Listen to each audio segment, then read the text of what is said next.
Coming up today on Locked On Texas Tech, finally, the 2023 Red Raider football schedule has been revealed. Who you getting, when, and where? We're getting into it next on Locked On Texas Tech. You are Locked On Texas Tech, your daily podcast on the Texas Tech Red Raiders. Part of the Locked On Podcast Network, your team every day. We're going to start this thing off right.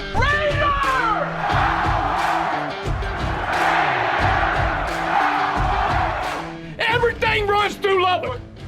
Great to be back with you once again on Locked On Texas Tech on the Locked On Podcast Network with the only Chris Level. I'm Casey Cowan. We always appreciate you for making us your first listen each weekday on YouTube or anywhere you get podcasts. Today's episode brought to you by FanDuel Sportsbook, the official sportsbook of Locked On. Make every moment more. Visit FanDuel.com/LockedOn today to get started. Chris, great to be joining you once again. And actually, honest to goodness, this episode, we come to you with a Texas Tech football schedule in hand. The Big 12 did finally make good on their release. You and I and all the listeners and viewers you would imagine had some time to kind of process what you like, what you don't like, maybe about Texas Tech's schedule. We'll get obviously to a lot of thoughts on the Red Raiders and some thoughts on the Big 12 at large as you were fitting in 4 new members with 2 departing members and the rest. So there's a whole lot to digest here. And Chris, I don't know how you approach it, but as a fan, I guess I kind of sit here and I compartmentalize in 2 ways, thinking more so, okay, entertainment factor of what games you're getting, who the opponents are, and how excited you'll be to have those on the schedule purely from an entertainment standpoint. And then also competitively, like who's missing what opponents and what chances do you really have, with open weekends and who's in what month to maybe fare pretty well from a record standpoint. That's kind of how I approach it. But as a fan or as an analyst, how do you approach kind of breaking down what you like or what you don't like, say, about the Red Raiders? Yeah, well, the first thing I wanted to look at was to see if what we had kind of heard and what you and I had talked about on many of these shows was going to be right or not. And in fact, who were you missing? And certainly no school from Oklahoma. So you're missing the Pokes and the Sooners, and no Iowa State, no Cincy. So we were right on track there. And again, I was just kind of curious. Okay, is this indeed, and it's weird not playing either Oklahoma school after playing them for the last decade or so. It's kind of bizarre if I'm being honest, because you pay attention to what Oklahoma and Oklahoma State are doing, and you watch them even though when you're not playing them, just because you're going to play them or they're going to factor into the conference race. It's similar. So that part is strange. I don't know if it's weird not playing Cincinnati at all, and I don't know if I'll necessarily think twice about not playing Iowa State, and maybe we will wish that we were playing Iowa State if they're as bad as or if they struggle as much as they did last year. But that was the first thing that I guess I looked at. And really, to me, the headliner for Texas Tech that I guess I noticed is you and Kansas are do you know where I'm going here? No, take me there. Yeah. So there's I think you catch a bit of a break in that you and Kansas are the only 2 schools that have this on their schedule. And I think it allows you to kind of either maintain or build momentum and avoid a losing streak, if you will, is that you're the only 2 schools in the entire 14-team league next year that don't have back-to-back road games. So I thought, because sometimes, you go on the road back-to-back weeks, maybe you hit the skids, and it's like you come home, it's like, damn, we need to get home and get right. We need to get our momentum back or whatever. But, yeah, you're the only 2 schools that don't play. So it's kind of home and away kind of is kind of what you're dealing with for the most part, is exactly how the whole thing is going to go once you kind of get into league play. And I thought that's kind of – now, granted, because of that, you don't have like a long homestand either. There's not like these – in fact, as I look at it, you don't play back-to-back home games. So it's really evenly spaced out as much as it can be, because it's kind of every other all the way through. And so that kind of, in some ways, is kind of fun. And I think it helps you maintain maintain momentum and avoid a bit of a letdown or a losing streak as I look at it. But we'll see what we get. But that was the first thing I guess I noticed. And kind of a shot there at Tarleton State that you don't even count them as a second consecutive home game after Oregon. But yeah, Big 12 schedule. You are right. As you seesaw back home and away, I thought it was really interesting and a bit of a break that, yeah, you're not going to be road weary or have to be necessarily road warriors at any particular point this season. I thought entertainment-wise for Texas Tech, decent. I thought competitively really fared pretty well if you're a Red Raider fan. Entertainment-wise, you get a big roundup of Texas schools, which is this is just my take, but I said this the other day, which is something that I wanted all of. I don't want to miss any in-state partners. That even counts, I guess, the Cougars now. You got the Longhorns for a regular season finale on Black Friday. That'll be fun to be back around, even though you got to do it in Austin this time. I was disappointed to miss out on Oklahoma State. Oklahoma does nothing for me. I get no kick from the Sooners either way, so I didn't really care, and I'd kind of prepared for that one. I don't get the Oklahoma State game, not being on there. That just seems stupid to me to not have that series, but we'll get to some of the other questions we have as it pertains to the Big 12, I guess, at large. But, Chris, I really thought competitively Texas Tech fared decently, because not only do you get, I guess, in sort of a position where late in the season, and I don't know what UCF or Kansas is going to be, but seeing them in the 2 weeks prior to going to Austin to take on the Longhorns towards the end of the year there in November, I don't hate, with all due respect to the Jayhawks and the Golden Knights. That's on the other side of the date with Texas Christian, which we know is a Thursday nighter, as we talked about yesterday. That's coming at you November 2nd. Here's one of the breakdowns that I really don't mind about that. But first, today's episode brought to you by America's #1 sportsbook, FanDuel. If you're new to FanDuel, that's even better, because I've got so many great features to make your betting experience fun and easy, even if you're a beginner. New customers can join today and get started with $150 in free bets guaranteed when you place your first $5 bet. Just sign up at FanDuel.com/locked on. So that's a free $150 in free bets when you place your first $5 bet by going to FanDuel.com/locked on. They've got all your favorite bets, from the money line to point spreads, player props, and all points in between. Plus, you can even combine your bets for a chance at a bigger payout with a same game parlay. You know what that's about. All on an app that's safe, secure, super easy to use. So don't miss out. Football fan, basketball fan, whatever fan, place your first $5 bet today to get $150 in free bets, win or lose, at FanDuel.com/locked on. That's FanDuel.com/locked on, and make every moment more with FanDuel, the official sportsbook partner of the NFL. Here's one of the breakdowns that I really don't mind about that. You get your open date there to prepare for that week against Texas Christian. You get it there in an instance where you're coming back from what I don't really know what to make of it, but I'm imagining is a challenging road trip to take on the Cougars of BYU, right? I don't know. I have respect for the program. I don't know what the actual travel circumstances will be like, but I thought that little sequence there for the Red Raiders was not too bad either, as you come back from Provo and you prepare to have the Horned Frogs come to town with a little extra room maybe to stretch your legs.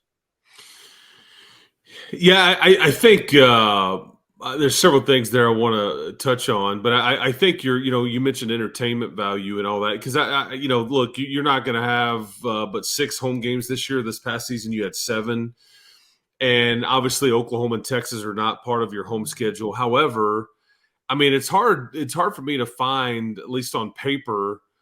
You get Oregon, who's going to be ranked in the top 15. I think they play Portland State before you, so whatever their rank coming into the season, it will only be the same or higher after the preseason rankings come out. And that's one of the most high-profile non-conference games you've had around here in a long, long time. And then, you get the two teams that played for the conference championship last year, the two purple schools in Kansas State and TCU. And obviously one of those, played for the national championship. So as far as what you could get when you don't factor in Oklahoma or Texas for a home schedule, hard to find better opponents, okay, in the Big 12. I would have liked to have had Oklahoma State as well. But I think, too, like you mentioned, UCF and everybody's looking at the new additions here. I think I think that people need to be careful by just glossing over the UCFs and the BYUs, because you're right. We don't know how they're going to react. I think that one or more of them could be all you want and more, and then a couple of them could be a couple of them could be down. I just look at there's a reason these schools were added. I mean, UCF has won fake national championships in recent years. I think their coach is really good, and Gus Malzahn. I think that the grind of the league is going to hurt these new schools because they haven't endured it yet. I think Cincinnati was in the playoff 2 years ago, and then obviously Luke Fickell is now no longer there, so we'll see kind of what they are. I think you mentioned the entertainment part of it. Anytime you play Houston and Dana Holgerson, there's some entertainment value there because he's going to be revved up. There's some care factor there with that game, especially from their side of it. And I think that you don't want to be a school that lets Houston. And I'm wondering what they feel about having to come to Lubbock in back-to-back years. That was kind of a right. That was tasty too. I like that. That's right. That's right. And so there's some interesting quirks there as far as that goes. But I think from a home schedule standpoint, it's actually there's some meat there, and it's something that I think there's some decent. Yeah, because Kansas State to me is probably gonna be either the or close to being the favorite, and I think TCU is going to get some benefit of the doubt too. And so, for having those schools at home is going to be. I mean, those games are going to be big time for your season, I should say, and the conference race. So I'm glad to get those two purple schools at home. We kind of ran through the thoughts on Texas Christian on a Thursday night already. And look, a little Friday party I'm going to be down with eternally. But just want the full Saturday experience. You're not necessarily going to get that. And really, the only regret about the home schedule from an entertainment standpoint, I guess, Chris, is just kind of the timeline because you finish very light. Unless the Golden Knights somehow are like a college football playoff contender, your November's kind of a dud in Lubbock. You got the Horned Frogs on the second.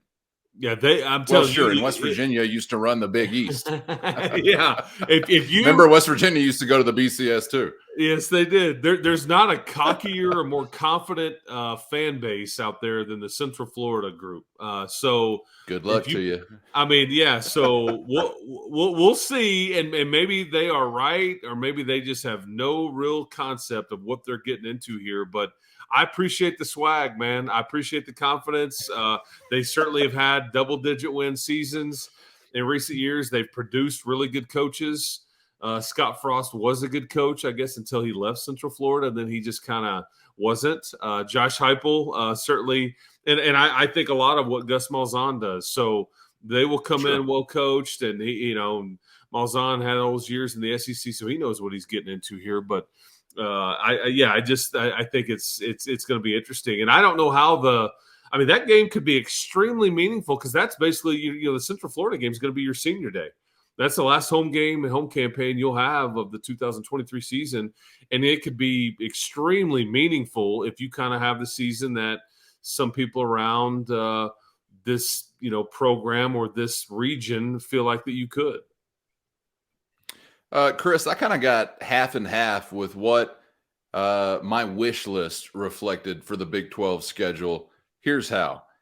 I didn't have to see Cincinnati on Tech's schedule. I think that's the most, in my opinion, kind of unappealing for the majority of Big 12 members to have on the schedule among new members. West Virginia may be the exclusion because there's some regionality to it, I suppose. You're talking about travel. That's just is that I just why, mean or? In general, and it's freaking Cincinnati. I mean, in general, it's freaking Cincinnati. Give me a break, man. But I just kind of felt like, all right, miss me with Cincinnati. Miss me with UCF, Iowa State, and Oklahoma. If there had to be 4 sacrificial lambs, we said this the other day on the show. That's what my wish list reflected. I'm good with not playing them. I kind of got half of that. You did, Iowa State, Cincinnati, Oklahoma, not on the schedule. A little more than half. But the meeting with the Cowboys, I'm just like so curious why. And this is reflected elsewhere because some of what we'll get to coming up is a perplexing, in my opinion, at least, Oklahoma State schedule when we get to some bigger Big 12 picture things. But I just wonder how hard like the Big 12 went after protecting, I guess, series that they're going to need to really emphasize in the new Big 12 era, which I believe to be Texas Tech and Oklahoma State included. Like, I think that's on the list. So I'm just the politics and the handshakes behind the closed doors, I'm sure we're never going to know the full extent of. But I'm really curious as to why this was not one of those that maybe you would try to protect. That's just really the regret of it, I guess, if there is a regret for me. Yeah, and I wonder if the schools involved feel the same way because I think if they did, I think they probably get what they want. That's a great question. Or is the thought, hey, let's take a break for 1 year because this is gonna be a meaningful game for years to come, and we're gonna protect it or make sure that it's on the schedule or whatever.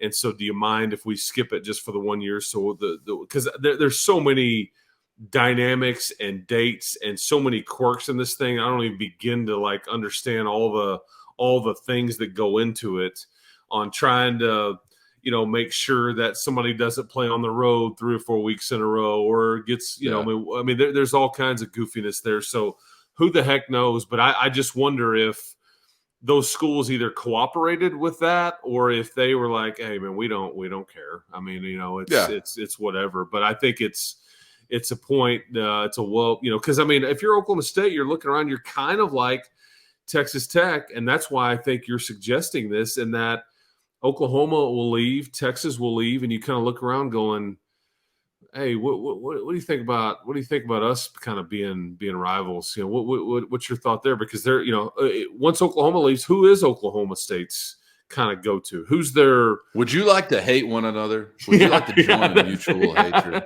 Yeah, that's right. Let's bronze the tumbleweed and get the Dust Bowl going. I'm not giving up on the Dust Bowl. Bingo. Yeah, that's right. So that's what. Yeah. Well, I just want to ask you this question about Tech specifically, their schedule, before we get on to some bigger Big 12 picture observations. Logistically, travel-wise, I almost feel like, Chris, you've got your toughest trips out of the way before you hit October. I don't know what the Provo trip will include, but I know West Virginia is a tough trip.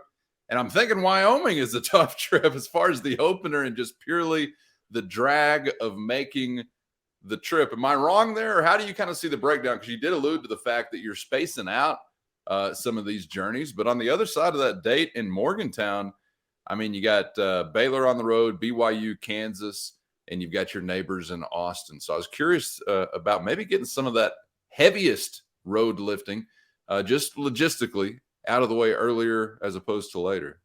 Yeah, Tech has played Wyoming before. I think when Spike was the coach. It's not actually. We've asked this. We've kind of done some of these. Had these conversations with the people that are involved in some of the putting the schedule together, kind of planning for it and all that. And I think it's about an hour and a half flight is all. I don't think it's too bad. I think the part about that trip that'll be tricky is the elevation. I think it's 7,200 feet above sea level, and so that'll be a storyline if you want to go that way with that game. The stadium only holds like 30,000 people, and Wyoming was a bowl team. It's just a tricky game, and it was a game that got. Oh yeah. I think the trip to Utah is similar from a elevation standpoint. I think I'm not exactly sure. I know for sure that Laramie is about 7,200 above. I'm not sure exactly what Provo is, but I don't think those flights are too bad. The West Virginia trip is a pain in the ass. I mean, it just is. It's not easy to get to.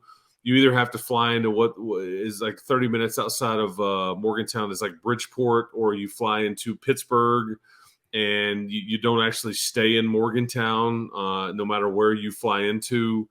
So it's just kind of a pain. And you've won there. So I'm not, and they may be picked. West Virginia is going to be a trendy pick to finish. I don't know if they're going to be picked to finish last, but it's going to be close. Neal's clearly on the hot seat. They've lost a ton of players to transfer. They've graduated some. I don't think they have an answer at quarterback. So maybe it's a great time to go up there. But I do like that because I want to mention this to you now. I know we're going to get to some scheduling quirks and things like that because you just mentioned you're spaced out. Like you go to Laramie to open it up, but then you don't go to Morgantown for another like 3 weeks or whatever, and you don't go to Provo until like a month after that. So there's nothing because like BYU, they have to go to Austin and Morgantown road trips back-to-back weeks. So, that's a bit at face value, that's a bit tricky. And again, these flights are not bad. They're chartered. You're there for a day. It's not just too terrible. And these teams, but again, as we start looking at it, it's a bit tricky because I'm telling you, the last show that we did when we talked about this basketball crazy win, you just can't tell me that Iowa State didn't feel the effects of going to Columbia, Missouri, coming home for just a brief period of time, and then and you turn around and wake up, and then you get on a plane and go to Lubbock. At some point, that just wears on you. So back-to-back longer road trips certainly affect you for sure. But yeah. Hey, and how about instead of playing a basketball game, you're adding the travel to a 4-hour affair where you smack each other around over and over? I mean, the physical toll from a football game and the rehab just for any typical player to try and feel better throughout the week and it's a real deal. Obviously, there's no question about it. And I guess from a road standpoint, there does seem like some favorable things to the challenges that'll still be there, obviously, but maybe in a little more favorable context for Joey McGuire and the Red Raiders than it could have been and is possibly for some others. As Chris alludes to there, the BYU experience, we'll get to some experiences of others in the Big 12, new and old members coming up next. I don't know if Oklahoma State has a great friend in the league office or if someone is really mad at Oklahoma State in the league office, and potentially the same thing for the Cincinnati Bearcats. We'll get to that and explain coming up next on Locked On Texas Tech.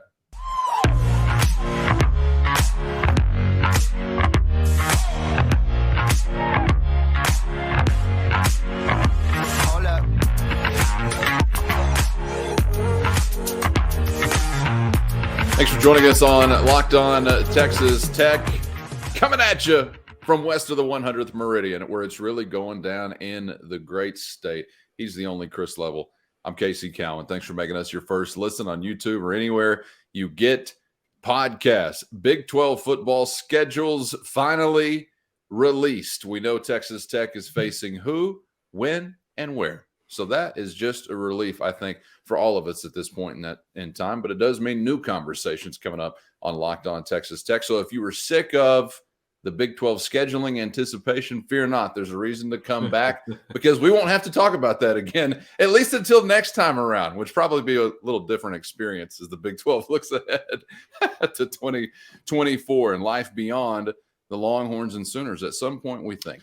All right. It's funny you say that. I will say that I did find it interesting. People noticed this, that 12 of the 14 schools, they had graphics and videos, and they kind of made a big deal about this release, okay, about the schedule. And here it is. The conference did or the schools did? The schools themselves, 12 of the 14. Oh, gotcha. Okay. There was two. Was Kansas sitting it out? They were busy or what? There were two schools that just kind of they hit the old retweet. They hit the old retweet, or they just kind of ho-hummed. And I think on one of these school sites, you can't even find it as I'm sitting here talking about it.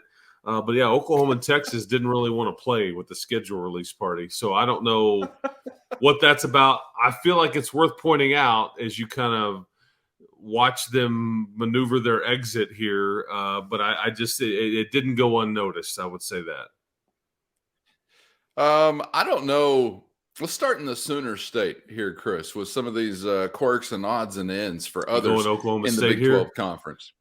Oklahoma State, I kind of feel like if I'm a Cowboys fan, I'm thinking this schedule stinks because you're getting a big dose of new membership. You're losing some Lone Star dancing partners. You still got the Sooners. You don't have Texas. But by the same token, Chris, just like we talked about, that's just from an entertainment value standpoint. Competitively, if I'm a Cowboys fan, I don't know. Did I catch a break? What did you make of Oklahoma State's roll of the dice with the schedule? I mean, it's like Oklahoma State's not even in the Big 12 conference when I look at like who they miss. I mean, it's like they were, it's like they've been. It's like, okay, I look at it from an old Big 12 South standpoint. It's like you're going to play Oklahoma and then you don't play the rest of them because that's exactly what they missed. TCU, Texas, Texas Tech, and Baylor. It's unbelievable, and so.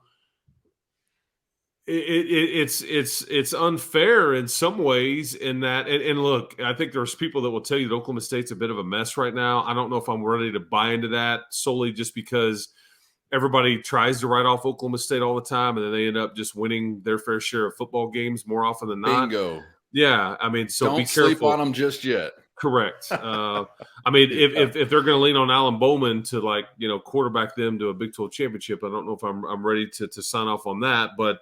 I mean, TCU, Texas, and Texas Tech and Baylor are going to be four of the top half of the league, in that conversation. I mean, other than Oklahoma and Kansas State, I think that they miss four of the top teams that would be expected to compete for a league championship next year. That would be my take there. So I think Oklahoma State catches a massive break. And again, we're going off of what we saw, what we kind of think.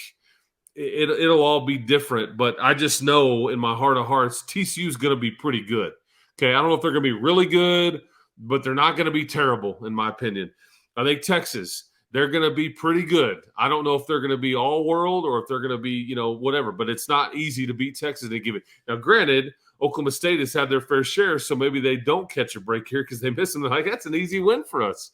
And I think the Red Raiders and the Bears are going to be two of the top teams in the top half, but they don't have to play any of them. So, and this is the tricky part about how you get to conference championship game contenders and what's fair, what's not, who's ranked what, strength of schedule this, who didn't play this team, all that stuff. But yeah, in some ways, if I'm buying tickets to this deal, I'm probably disappointed in what the Big 12 has given me from an Oklahoma State standpoint. If I'm Mike Gundy and I'm just trying to win, or I'm an assistant coach on that staff and I'm just trying to win, I'm like, hell yeah, man! Like we did well here. They didn't win as well as Cincinnati on this deal, but it was close to the same life Cincinnati is living. Like, hey, from a ticket standpoint, really feeling the jazz of being in the Big 12 conference. I don't know, even though Oklahoma is coming to your house. We'll get to that in just a moment. But competitively, Cincinnati missing Horned Frogs, Purple Wildcats of K-State, Longhorns, and Red Raiders. And they've got to be thinking as well, like, well, all right. I mean, pretty much missing the state. This stuff's pretty easy. Yeah. I mean, they told me this league was going to be tough. I mean, they do. I don't know if that's just luck of the draw or if they were like, please take it easy on us. Luke Fickell left. We're in a bit of a disarray here. Everybody hates chili on noodles. Just please take it easy on us, man. I don't know what to. I mean, but yeah, it's hard to like look at that and not go, damn, man. Like that's they caught a serious break, in my opinion. Yeah, I mean, I kind of felt like, Chris, as it relates to how the Big 12 treated Oklahoma and Texas, the Big 12, they went Kevin Bacon in their underwear today and said, thank you, may I have another, as it relates to the Longhorns. The only new members Longhorns got, Houston Cougars and BYU, certainly not as beneath them as UCF or Cincinnati might have been if you made Texas take on one of those, dare say, go to their house. They have to go to Provo. I'm sorry. They get a visit from Provo. They got to go to Houston. But I really thought Oklahoma, they kind of got it stuck to them a little bit. I mean, Oklahoma is going to Cincinnati, right? You've also got UCF on your schedule. You get 3 of those members. And I don't know. I mean, it's hard to say when you still get the Oklahoma State Cowboys, you get the University of Texas, you get 2 games your fans are more so interested in. I felt like between the 2 blue bloods who are exiting, their fortunes kind of went different ways as it relates to their scheduling. How did you digest Sooner and Longhorn scheduling? I agree. And I think there are people that will tell you Oklahoma was one of the reasons this schedule was delayed. I don't know what was discussed or why the delay per se, but I think when this schedule was released, there are people that will tell you Oklahoma really had a problem with it and weren't really excited or wanted no part of playing any of the new members. There's some theories that they basically didn't vote. They weren't allowed to, didn't have a vote or weren't asked to vote, but they didn't vote to add any of the new ones in. They just didn't want any part of it. I don't know what's true there, what's not. But, yeah, it's hard not to look at that and say that it's very different between not just between the 2, but, yeah, Oklahoma, they're missing, 3 of the – because think about it. They don't play Texas Tech, which they've always played, Kansas State, Old Big 8, and then Baylor, which is those have been some really good games in recent years. They don't play any of those, and then instead they get substituted with the 3 of the 4 new members there. So, it's a very different looking schedule because if you look at Oklahoma's schedule on paper, it's pretty cupcake-ish, okay? And it's not very difficult, again, as you look at it on paper. Now, Oklahoma was 6-7 last year, and maybe they should go, hallelujah. This is much more to our liking. I don't know, but that's not – Oklahoma thinks of themselves differently to that, and, so – I kind of thought, Chris, maybe Oklahoma's entire hang-up, like their payoff was – please, God, get K-State off our schedule. We'll go to Cincinnati if you'll just get K-State off the schedule. So I don't know. Maybe that was the handshake agreement that was there at some point. We all know that Texas Tech and Texas Christian are going to be getting down on a Thursday night. That is November 2nd, just after Halloween. Not the only weeknight games that you've got in the Big 12. Now, you have some other non-conference games played very early on in the season by some other conference members out of conference play on weeknights, but I won't get into those. You've got Texas Tech and Texas Christian, I believe, one of, let's see here, is it 2 Thursday night games? You've also got West Virginia and Houston. They're going to play a Thursday night game earlier in the season. And then you got a pair of Friday night games. You got Kansas State and Oklahoma State will play a Friday nighter, and Cincinnati BYU will play a Friday night ball game. So a little weeknight flavor for the Big 12. Yeah, and the Friday night, that's a bit of a curveball for me. I don't know if that is something they're going to get into. That's usually been left for the ACC. The Pac-12 kind of dabbles in some Friday night stuff. I don't really places like where that. They spit on high school football. Yeah, I agree, and I think that the college coaches are uncomfortable with it. Now, granted, the TV contracts, if that's what it says, that's what it says. But it's a bit tricky. Yeah. I don't like the Friday night stuff as much, so I don't know if that's something we're going to get more of or not. And obviously the two Friday games that you're going to get with the Red Raiders, but that's a Black Friday after Thanksgiving. Which the first thing I looked at is like, well, that sucks because that means I got to travel on Thanksgiving Day to go to Austin, and you miss the Cowboy game, you miss just the holiday with your family, and we've done this before, and it's just I don't know. Hopefully that's an early kick that day so you can get home because it's not been fun playing there on Thanksgiving weekend at times, but that could in fact be the last time you play them for a good long while. So we'll see there. I did think that the order you were mentioning that for the Red Raiders. I just did notice that TCU's final 4 games I thought was make it 6, Chris. Make it 6. Okay. Okay. You help me out here because the last 4 at Texas Tech, they play Texas, Baylor, and then at Oklahoma. That's That's a load, okay, in a row. Boom, boom, boom, boom. And who the two before that? Before that, they do have that bye before the Thursday nighter with Tech. But before Okay. that, they got K-State on the road and BYU coming to their house. And then Okay. the four you mentioned to finish the season, man. So Okay. that final six for the national runner-up. Good luck. Yeah, I mean, and again, that's as much of this league can offer it up. That's a gauntlet now, based on what we think we know right now. And again, I think that you're correctly nailing the whole Kansas State thing. They lost some key pieces to that team that won the Big 12 championship last year, namely Deuce Vaughn. I think that there's some defensive players, but they've got a lot back. They're going to be really good, and they're always good. And that's in a weird way. That's like a team that if you'd have taken them off a Tech schedule, I probably would have been like, hell yeah, man, I'm not going to miss them playing them at all, because you just have a hard time beating them, period. And that's why that game will be massive for you this year. You should have beat them, 2 years ago, couldn't get it done. And that's ultimately, there was a coaching change made after that game, because you owned them for the first half and then just couldn't keep it going. But I think Kansas State's going to be a very popular pick to win this league next year, or certainly play in the conference championship game for sure.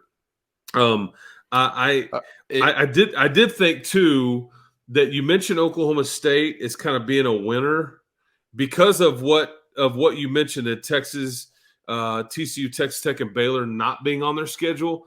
Them and West Virginia are the only two holdover Big 12 schools. They get all four of the newcomers. Okay, they are the only two schools of the group that get all four of the newcomers. So we're going to see the Dana Holgorsen Bowl between Houston and West Virginia, and that's one of those weeknight games that I thought.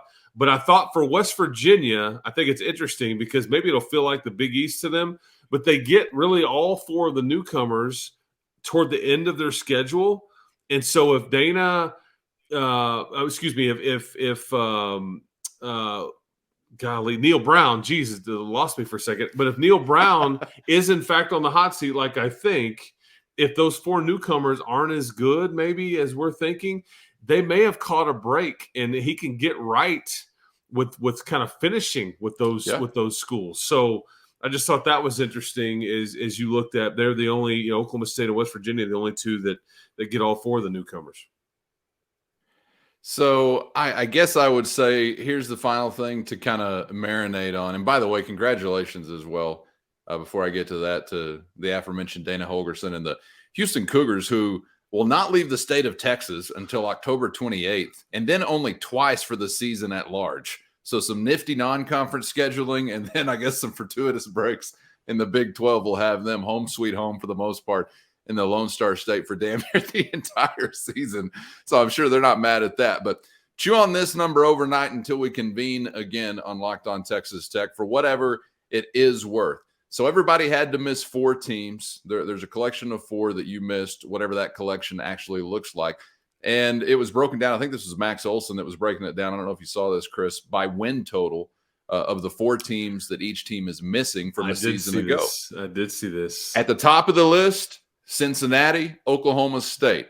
BYU, UCF is 3-4. Kansas is number 5. They are missing the most wins. They're dodging the most wins from 2022 as it relates to the opponents they won't play in 2023. Who's dodging the fewest wins? Houston, Texas Tech, and Baylor, 24, 26, and 27, respectively. So if you're curious, and look, it's not going to be exactly the same as it was from a season ago, but if you're curious as to who is maybe a little lighter or heavier as it relates to what these teams were a season ago, Houston Tech and Baylor not missing a whole lot. Yeah. And on the other end of the spectrum, Cincinnati, Oklahoma State, BYU, potentially dodging a few things with some of our favorites, Sooners, Frogs, Longhorns there in the middle. But I thought that was kind of interesting, and there's no perfect answer. I think we all know that. Everybody's going to have something to pick at, right? Yeah, and I would say this as it relates to that, and we can look at this stuff a million different ways, but do I think that Oklahoma will continue to be below 500 and be down? No. I mean, and maybe they are, but if they are, there's going to be somebody different is going to be coaching that program because they're just not going to be okay with that. Oklahoma State is one double-digit, had double-digit win seasons for so many years and all that. This last year was a bit of they ran out of gas. But I don't believe that they'll stay down. But again, and maybe this is the beginning of it. I don't know. But Iowa State was. I mean, everybody wanted Matt Campbell. It's like, where's he going? Is he going to go to Michigan? Is he going to go to coach Penn State? Where's he going to coach? I mean, all that. And they have a down year where they lose a bunch of close games. So I don't know if they're going to stay down. Although maybe they will. But you've had a hard time beating all three of those teams. If we're being honest, those three programs right there have, for the most part. You beat two of the three last year, but prior to that, I mean, it was hard to find wins against Iowa State. It's hard to find wins against Oklahoma State. Yeah, you've sprinkled in a few, hardly beat Oklahoma, So anyway, I get the graphic. I saw the totals as well, like you did, but I just don't know if it's going to continue to be that way. But that's all we've got to go off of, and that's what we're doing. Yeah, I mean, the ones that you're losing from a season ago just now kind of started stinking. Cyclones, Cowboys, and Sooners. And not to say that you're all that much better off than them, but obviously we're talking about not the best versions recently of those teams. And now all of a sudden they're not on your schedule anymore. And it's like telling the Cyclones and Cowboys, like, all right, you guys get your crap back together and then we'll play you again once you figured it out and you're on a roll again. But you got this year, I guess, to get it figured out. It'll be really, really interesting to see. And, of course, I mean, as far as those numbers go, we're also talking about a group of 5 schedules and win totals, which just toss them out the window at this point in time. We'll see how the Big 12 dust settles for new and old. Can't wait to get to it. It's coming up later on this year. Okay, we've got a little more time. I was hoping maybe the week had fast-forwarded and a time warp had hit me, and it was football season, but not just yet, Chris, not just yet. No, yeah, unfortunately got a ways to go. Still got a whole month full of spring football coming up here in a couple weeks. That's right. Geez, that's 6 weeks away, or it's a ways off actually. But we've got presently in Lubbock a Big 12 basketball team with a win in their pocket and 2 in a row overall. So we'll have time this week to maybe see what they can do with that coming up this weekend. But yeah, digest it and rest with it and see what you think on the other side, because now we do finally know what's coming up, when and where, and against who or whom, if you're from Muleshoe, for Joey McGuire in year number 2, right, Chris? The mystery at long last has finally vanished from our lives. I'm relieved, man. I'm telling you, I've lost a lot of sleep over this. Well, it's now we know. I mean, and now the next thing people will be curious about is start times and some of that stuff. Some of that stuff will start to be leaked out when the conference has meetings in mid-May, and you may get some of that stuff before June the 1st.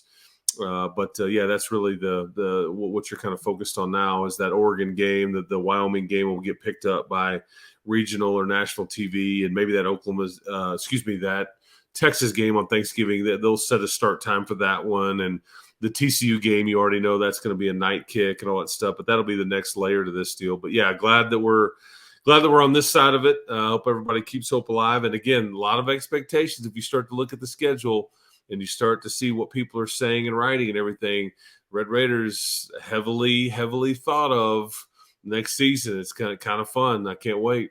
Yeah, no doubt about that. All right, thanks for joining us once again on Locked On Texas Tech. Appreciate you making us your first listen each weekday on YouTube or anywhere you get podcasts. Hope you'll make Locked On College Basketball your second listen now on the Locked On Podcast Network, your college basketball one-stop shop. It's on YouTube as well, or anywhere you get podcasts. That's Locked On College Basketball for your second listen. For Chris Level, I'm Casey Cowan. Thanks again for joining us for another round. We'll see you for the next one on Locked On Texas Tech.